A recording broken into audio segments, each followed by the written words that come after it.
Today I'm showing you my newest redstone creation. It's an encryption machine that is encrypting an 8-bit number into a 24-bit number using Primefactorisation. It's pretty much useless in Minecraft and I just did it for fun. It also wasn't too complicated, but still quite cool to look at. So now to how it works. Before explaining the whole concept of how the machine works and prime factorization, you first have to know some basic things about prime numbers in general. Every number is made up can be made out of prime numbers by multiplying them, and you might have seen one of these before. It's called, I'm sorry if I'm pronouncing that one wrong, Factorization. And it's an easy way to find out all prime numbers in a given range. So let's do this here, and then we'll observe it a bit and find out something. Okay, so what you want to do is list all the numbers in the range in whatever size of box you want. You only have to leave out 1, because 1 technically isn't a prime number. Otherwise the whole system wouldn't work. And yeah, then we start with 2. 2 is the very first one, so we don't have to check any others. So 2 is the very first prime number. I'm gonna mark that like that. And now we check every number afterwards if it's divisible by 2. And if it is, then we're gonna delete it. Okay, so 3 isn't divisible by 2. Then 4 is. So let's erase that one. 5 is clean. 6 isn't. And the next one, 7 is clean, and 8 isn't. Then we go to the next one, which is 3. And now we erase every number that is divisible by 3. 5 isn't, 7 isn't, and last one, 9 is. So now we can mark every other number as if we would test 5 now. 7 isn't divisible by 5, and we don't have to test 7 as there aren't any other numbers left. Now you might have already figured it out. We only need all the prime numbers of the square root of the maximum number. So our maximum number was 9. Square root of 9 is 3. We only had to test till 3. So in our as we're working with 8-bit numbers, the maximum number is 255, and the square root of 255 is 14 point something. So we only need all the prime numbers till around 14, and in our case that is then 2, 3, 5, 7, 11, and 13. Now to how the machine does it. Here we have 255. That's the number I used in the intro. Then we divide it by 2, and the rest machine sees that there is a remainder.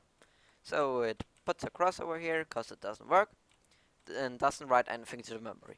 Then it divides by 3, which is the next prime number. It sees that that works, saves the result to the memory, which is 85.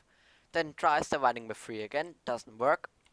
Then switches to the next prime number, which is 5, as we saw above. Then 5 divided by 85 works. That is 17. And now it just goes through all the prime numbers, see that it doesn't work, and now read 17 to a separate memory or register. Now to check if that is correct, and the whole calculation, just count how many times you needed to. In our case it's 0 times, so 2 to the power of 0 is 1, so that doesn't matter if we're just multiplying. Then we needed 3 ones, so 3 to the power of 1. And 5 ones, 5 to the power of 1 here. And then our end result was 17. So now 3 to the power of 1 is 3, times 5 to the power of 1 is 5. 3 times 5 is 12, 15. 15 times 17 equals 255. That's basically prime factorization. Now where all the different parts in the machines are and how the machine itself does the prime factorization. So here, this huge thing here is the divider, an 8-bit divider, same design as in Euler's number. Just had to add these ones because we're not working with floating point this time. Then here we have the register, our memory, which is there to store the number we're currently dividing with. Then back here, over here at the control circuit, we have our ROM. Here are the prime numbers saved, so here we have 2, 3, 5, 7 over here, then 11 over here, 13 over here, and the last step to save it to the memory over here. Then here is our binary counter, which is just choosing the ROM, each like all the prime numbers and ROMs in the right order and so on, and yeah. Then here we have an RS knowledge. This is to start the machine. Here is our clock. Then each time it always checks if there is a remainder over here. So if this line is off, then there is no remainder. And this torch turns on, goes into this demultiplexer. This demultiplexer either decides if either we send a signal to the register over there to save the number and try dividing again, or we send a signal to the binary counter to use to swap to the next prime number. Also, if it succeeded and the division was successful, it will send a signal over here, and here we have a bunch of binary counters. Each of these binary counters is for each of the prime numbers, so it checks how many times it was divisible through. So for example, here we have the binary counter for 2, and each time it was divided by 2, there is a pulse coming in over here and adding 1 to this counter. So for example, we had 255 over here, and the binary counter for 3 over here counted that it was divisible by 3 once, and same with 5, only once. And here at the end we have another register to save our last prime number, or not really prime number because it could also be 1, but just our last factor, which is in this case 17, as we saw before. So then how to use the machine, we just go over here. You enter your number over here, for example 126, then flick this lever.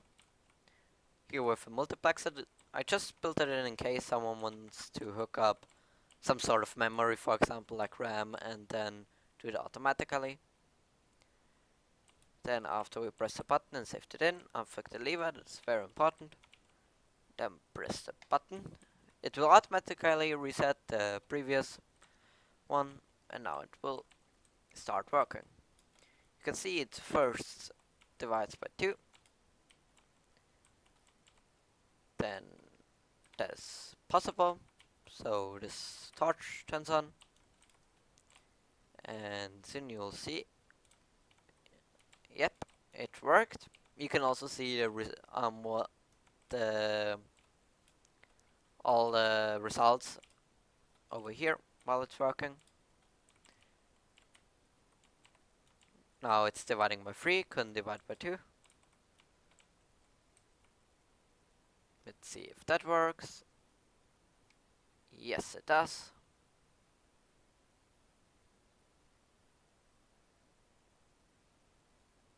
And now it saved it again. Now it's trying to divide by 3 again. Let's see if that works. Nope, it does not. Then now it will switch to 5. Now it will try dividing by 5. Also doesn't work. And now as the last step, it will try dividing by 7. And then when dividing by 7, the result should be 1. And if the result is 1, then it will automatically stop the whole machine, the whole clock, and save it immediately without having to divide by 11 and 13, because that can't work.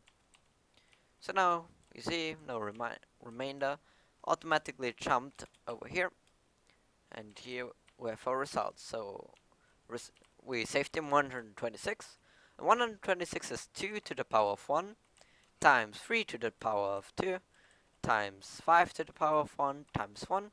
So we can check that 2 times 3 to the power of 2 is 9, or 3 squared. So 2 times 9 is 18. 18 times 5 is 126 times 1, and that is correct. Yay. So yeah, download this in the description, and thank you for watching.